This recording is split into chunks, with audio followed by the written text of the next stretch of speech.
नमस्कार। स्वागत है आप सबका हमारे YouTube चैनल पर। तो हमारी आज की इस वीडियो में हम डिस्कस करने वाले हैं हिंदी का टॉपिक वर्णमाला। वर्णमाला हिंदी सब्जेक्ट में सबसे ज्यादा प्रश्न पूछे जाते हैं, बहुत इंपॉर्टेंट भी है। तो चलिए शुरू करते हैं, इसकी एक एक डिटेल के बारे में जानेंगे। भाषा की सबसे छोटी इकाई ध्वनि है। वह ध्वनि को वर्ण कहते हैं, यानी कि भाषा की सबसे छोटी इकाई ध्वनि। और इस ध्वनि को क्या कहा जाता है? वर्ण। वर्ण यानी कि अक्षर। कुल वर्ण 52। हिंदी वर्णमाला में कुल वर्ण होते हैं 52, जो बच्चों को पढ़ाते हैं हम। लेकिन रचना के आधार पर और भी लेखन के आधार पर इनकी संख्या अलग अलग है। तो मूल वर्णों की संख्या है 48। यानी हमारे हिंदी वर्णमाला में तो कुल वर्ण 52 है, लेकिन मूल वर्ण 48 है। 48 में क्या क्या शामिल है? 11 स्वर, 33 व्यंजन, 2 अयोगवाह अंग और आह तथा 2 नए व्यंजन ड़ और ढ। ये दोनों शामिल हैं मूल वर्णों में। लेखन के आधार पर मूल वर्णमाला के अक्षरों की संख्या है 52, जिसमें मूल वर्णों के साथ, यानी जो हमने ऊपर 48 मूल वर्ण पढ़े, इनके साथ साथ 4 संयुक्त व्यंजन छ, त्र, ज्ञ और श्र भी सम्मिलित हैं। तो ये क्लियर हो गया होगा। मूल वर्ण हमारे 48 हैं। लेखन के आधार पर 52 वर्ण होते हैं कुल, जिसमें 4 संयुक्त व्यंजन भी सम्मिलित किए जाते हैं। आगे बढ़ते हैं, अब जानेंगे स्वरों के बारे में। स्वतंत्र रूप से बोले जाने वाले वर्ण स्वर कहलाते हैं। उच्चारण के आधार पर 3 प्रकार के होते हैं। अब स्वरों की कैटेगरी कई हैं, तो एक एक करके हम इन सबको समझेंगे। सबसे पहले देखते हैं उच्चारण के आधार पर स्वर।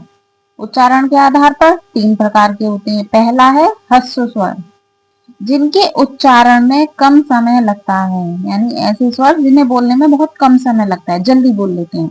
जैसे अ, इ, उ, री। जब आप इन वर्णों का उच्चारण करके देखेंगे तो अंतर आपको अपने आप समझ में आता जाएगा। दूसरा है हमारा दीर्घ स्वर, जिनके उच्चारण में ह्रस्व स्वर से अधिक समय लगता है, यानी कि इनसे अधिक समय दीर्घ में लगता है। जैसे आ, ई, उ, ए, ऐ, ओ, औ, औ।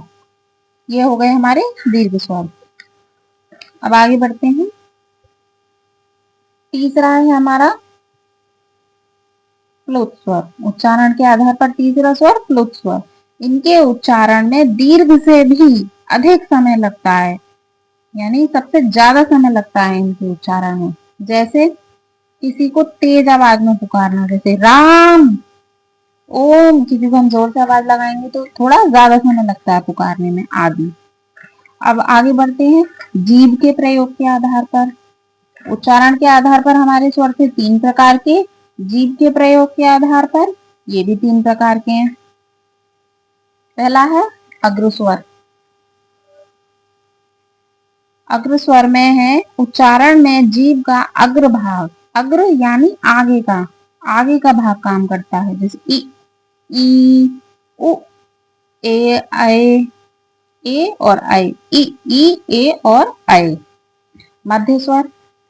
उच्चारण में जीभ का मध्य भाग काम करता है, नाम से स्पष्ट होते जा रहे हैं, जीभ का मध्य भाग। जैसे अ। पश्च स्वर। उच्चारण में जीभ का पश्च भाग, पश्च यानी पिछला, अंदर का भाग काम करता है। आ, उ, ओ, औ, आ। ये हो गए हमारे जीभ के आधार पर। अगला है होठों की स्थिति के आधार पर। होठों की स्थिति के आधार पर स्वर होते हैं हमारे 2 प्रकार के। पहला है आवृतमुखी, दूसरा है व्रतमुखी। व्रत यानी गोल होना, यानी होठों की गोलाई के आकार पर। जिन स्वरों के उच्चारण में होठ व्रतमुखी गोलाकार नहीं होते, जैसे आ, ई, ए, और व्रतमुखी आप समझ ही गए होंगे, उच्चारण में हो गोलाकार होते हैं। जैसे उ, ओ, औ, आ। नंबर 4 है हमारा हवा के मुख व नाक से निकलने के आधार पर स्वर। ये हमारे 2 प्रकार के होते हैं। निर्नुनासिक या मौखिक स्वर और अनुनासिक स्वर। निर्नुनासिक देख लेते हैं। इनके उच्चारण में हवा केवल मुंह से निकलती है, जैसे अ, आ, ई। अनुनासिक स्वर, इनके उच्चारण में हवा नाक से भी निकलती है, जैसे अ, आ, ई। अगर आप इनका उच्चारण करेंगे तो आप देखेंगे कि अपने आप अंतर महसूस होगा आपको, जैसे इसमें केवल मुंह से बोल रहे हैं, इसमें नाक से भी हवा हमारी निकलती है। अब आगे बढ़ते हैं। हमारा अगला है व्यंजन। ये हो गई स्वरों की बात। अब व्यंजन। स्वरों की सहायता से बोले जाने वाले वर्ण व्यंजन कहलाते हैं। पीछे हमने देखा जो वर्ण स्वतंत्र रूप से बोले जाते हैं वो हमारे स्वर हो गए, और स्वरों की सहायता से बोले जाने वाले वर्ण व्यंजन हो गए। परंपरागत व्यंजनों की संख्या 33 तथा द्विगुण व्यंजन जोड़ने पर 35 हो जाती है। द्विगुण व्यंजन जो हमने पीछे पढ़े थे, ड़ा और ढा। अब है व्यंजनों का वर्गीकरण। व्यंजन 3 प्रकार के होते हैं। व्यंजन 3 प्रकार के होते हैं हमारे। नंबर 1 है स्पर्श व्यंजन, दूसरा होता है हमारा अंतस्थ व्यंजन, और तीसरा होता है हमारा ऊष्म या संघर्षी व्यंजन। तो पहला है स्पर्श व्यंजन। जिन व्यंजनों के उच्चारण में हवा फेफड़ों से निकलते हुए मुंह के विभिन्न भागों जैसे कंठ, तालु, मूर्धा, दांत व होठ का स्पर्श करते हुए निकले। यहाँ पे ध्यान देने की बात है कि इन व्यंजनों के उच्चारण में आवाज हमारे कंठ, तालु, मूर्धा, दांत और होठ से निकलती है। स्पर्श व्यंजन हमारे 2 प्रकार के हैं, घोषत्व के आधार पर और प्राणत्व के आधार पर। अब इनके अंदर भी वर्गीकरण है और ये बहुत इंपॉर्टेंट है, इनसे प्रश्न पूछे जाते हैं। घोषत्व के आधार पर 2 प्रकार के हैं, अघोष और सघोष। सघोष या घोष एक ही बात है। तो अघोष जिन ध्वनियों के उच्चारण में स्वर तंत्रियों में कंपन ना हो, स्वर तंत्रियों में कंपन ना हो। हर वर्ग का पहला व दूसरा व्यंजन, हर वर्ग का पहला व दूसरा व्यंजन। ये आगे मैंने टेबल बनाई है, देखिए ये पूरी टेबल व्यंजनों की बनाई है जो हमारे स्पर्श व्यंजन है। यहाँ लिखा है वर्ग, कौन सा वर्ग यूज कर रहे हैं हम, कंठ, तालव्य, मूर्धन्य, दंत और ओष्ठ, ओष्ठ या होठ। उच्चारण स्थान, हवा कहाँ से निकलेगी हमारे बोलते हुए, कंठ, तालु, तालव्य, तालु, मूर्धन्य, मूर्धा, दंत, दांत, ओष्ठ, होठ। अब ये लिखे हैं हमने अघोष, सघोष और अल्पप्राण, महाप्राण। इसके बारे में अभी आगे पढ़ेंगे। तो अघोष में हमने अभी देखा कि जिनके उच्चारण में कंपन ना हो, हर वर्ग का पहला व दूसरा व्यंजन। तो ये क से लेके मां तक 5 वर्ग, का वर्ग, चा वर्ग, टा वर्ग, ता वर्ग, पा वर्ग। तो पहला और दूसरा व्यंजन अघोष होता है हमारा, का, खा, चा, छा, टा, ठा, ता, था और पा, पा। अब आगे है हमारा सघोष। जब उच्चारण में स्वर तंत्रियों में कंपन हो, हर वर्ग का तीसरा, चौथा व पांचवा व्यंजन। हर वर्ग का ग, घ, ड़, ये हो गया तीसरा, चौथा, पांचवा। अब है अगला हमारा प्राणत्व के आधार पर। प्राण का अर्थ है हवा, है ना। तो प्राणत्व के आधार पर भी व्यंजन हमारे 2 प्रकार के हैं, अल्प प्राण और महाप्राण। अल्प प्राण जिनके उच्चारण में कम हवा निकले, प्राण यानी हवा, अल्प यानी कम, यानी जिनके उच्चारण में कम हवा निकले। हर वर्ग का पहला, तीसरा व पांचवा व्यंजन। पहला, तीसरा और पांचवा। देखिए हर वर्ग का पहला, तीसरा और पांचवा। विषम संख्या है 135। आसानी के लिए आप अल्प प्राण कौन सी है हमारे, 135 नंबर याद कर लीजिए, बहुत आसानी से याद हो जाएगा। इसके बाद है महाप्राण। महा यानी कि ज्यादा, बड़ा, प्राण यानी वायु, जिनके उच्चारण में अधिक हवा निकले। हर वर्ग का दूसरा व चौथा व्यंजन। तो ये हो गया हमारा दूसरा और चौथा व्यंजन, यानी कि ये जो हमारे 5 वर्ग हैं, इनके पहले दूसरे व्यंजन तो होंगे अघोष, बाकी के 3 सघोष, और 135 नंबर होगा हमारा अल्प प्राण। 135 यानी पहला, तीसरा, पांचवा वर्ग, और 24 नंबर होगा हमारा महाप्राण। ठीक है, अब आगे बढ़ते हैं। अंतस्थ व्यंजन, जिन वर्णों का उच्चारण स्वरों व व्यंजनों के बीच स्थित हो वो होते हैं हमारे अंतस्थ व्यंजन। जैसे य, र, ल, व सभी सघोष और अल्पप्राण होते हैं। अंतस्थ व्यंजन य, र, ल, व ये सभी सघोष और अल्पप्राण होते हैं। अगला है ऊष्म या संघर्षी व्यंजन, जिन व्यंजनों का उच्चारण करते समय वायु मुख में घर्षण या रगड़ खाकर निकले।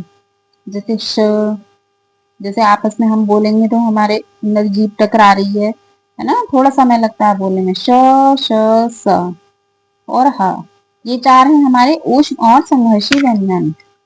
इसमें श, श, स ये तो है हमारे अघोष और महाप्राण, और ह है हमारा सघोष महाप्राण। ठीक है, ये तो हो गई व्यंजनों की बात। अब है आगे हमारा अयोगवा। अयोगवा अनुस्वार और विसर्ग। अयोगवा 2 होते हैं, अंगी, बिंदी और आहा। परंपरागत रूप से इन्हें स्वरों के साथ रखा गया है, किंतु इनका उच्चारण व्यंजनों के उच्चारण की तरह स्वरों की सहायता से होता है। ये व्यंजन पूरी तरह से व्यंजन भी नहीं है और स्वर भी नहीं है, क्योंकि इनकी गणना स्वरों के साथ होती है। अतः इनका जातीय योग न तो स्वर के साथ है न व्यंजनों के साथ है, इसलिए अयोगवा कहलाते हैं। अयोगवा क्यों कहा जाता है, ये क्या लॉजिक है इनका, वो है यहाँ। यानी कि ये पूरी तरह से स्वर भी नहीं है, व्यंजन भी नहीं है, लेकिन स्वर में ही रखे जाते हैं, इसलिए ये अयोगवा कहे जाते हैं। अच्छा, एक पॉइंट यहाँ पर पीछे हमारा स्वरों में रह गया था। ये तो हमने पढ़े थे उच्चारण के आधार पर, और भी तरह के स्वर हमने पढ़े उच्चारण के आधार पर, अनुनासिक, निम्नुनासिक और ये सब। लेकिन स्वरों के मूल 2 प्रकार हैं। मूल रूप से अगर पूछा जाए स्वरों के कितने प्रकार हैं, तो 2 प्रकार हैं, मूल स्वर और संधि स्वर। मूल स्वर, मूल स्वर होते हैं हमारे ह्रस्व, और संधि स्वर होते हैं दीर्घ और संयुक्त। तो हस, अ, ई, उ। और संधि स्वर, संधि यानी कि किसी चीज से मिलकर बन रहे हो, संधि करके बन रहे हो। जैसे आ, ई, उ। अब आ क्या है, अ प्लस अ, ई धन ई, उ धन उ, ए, अ धन ई, आए, अ धन ए, ओ, अ धन उ, और आओ, अ धन ओ। ये हमारे 2 तरह के हैं संधि स्वर, दीर्घ स्वर और संयुक्त स्वर। ठीक है, सभी स्वर सघोष होते हैं हमारे। यदि पूछा जाए कैसे होते हैं, सभी स्वर हमारे सघोष होते हैं। ठीक है, उम्मीद करती हूँ मैं आपको क्लियर हो गया होगा। अब ये मैंने एक टेबल बनाई है पूरी वर्णमाला की। नीचे हमने शॉर्ट्स में समझा था कि कौन सा वर्ण किस वर्ग में रखा जा रहा है हमारा। संपूर्ण वर्णमाला का उच्चारण स्थान 52 वर्णों के आधार पर। ये है वर्ग हमारे, कंठ, तालव्य, मूर्धन्य, दंत, ओष्ठ। कंठ और तालव्य यानी ऐसे वर्ण आएंगे जिसमें कंठ और तालु दोनों आ रहे हैं। कंठोष्ठ, दंतोष्ठ और नासिक। तो देखिए,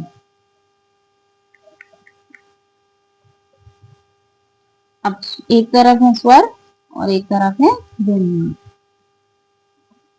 तो अ और आ कंठ में आ गई हमारे।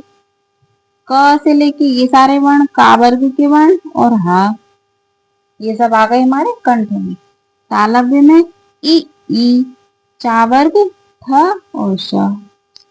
मूर्धन्य में रि, टा वर्ग और ड़, ढ़, र और श। दंत में स्वर कोई नहीं है हमारा, ता वर्ग, ल और स। ओष्ठ में उ और पा वर्ग। कंठ और तालु ए और ऐ व्यंजन कोई नहीं है। कंठोष्ठ में ओ औ व्यंजन कोई नहीं है। दंतोष्ठ में स्वर कोई नहीं है और केवल व, यानी कि दंतोष्ठ केवल एक ही वर्ण है पूरी वर्णमाला में, वो है व।